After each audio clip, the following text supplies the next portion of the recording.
Hello, I'm Antoine, and today I'm going to teach you how to make a blueprint load a voxel world. We're just going to create a new blueprint class, the actor.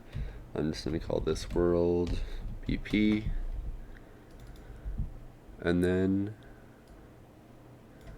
we're going to add a child actor. Let's name it world. Then we want to change the child actor component over here to be a voxel world.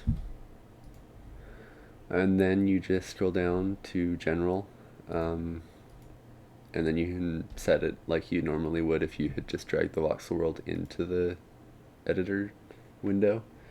And for today's purposes, I'm just going to use one of the default ones. Whenever you do this, you will need to go and set the material. I'm just going to use the color one that is usually used with the voxel example planet. And then I'm just going to compile it and save it. And then to get it to load, you drag it in, you get the child actor component, and then we're going to cast to voxel world. Hook that up, and then as the voxel world, we're just going to create world.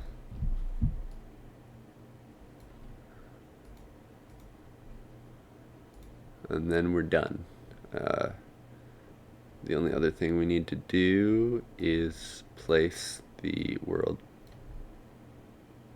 BP there, and then we hit play.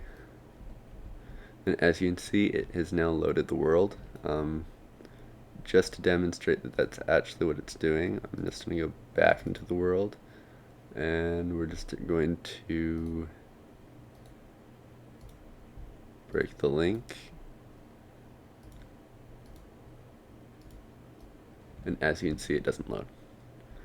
So that's how you load a Vox world using Blueprint. That should help you with generating a star system or whatever else you can come up with. Maybe you have dimensions or something. But this should allow you to make content during runtime and not just pre-configure everything. Well, thank you for watching, and I hope you find this helpful.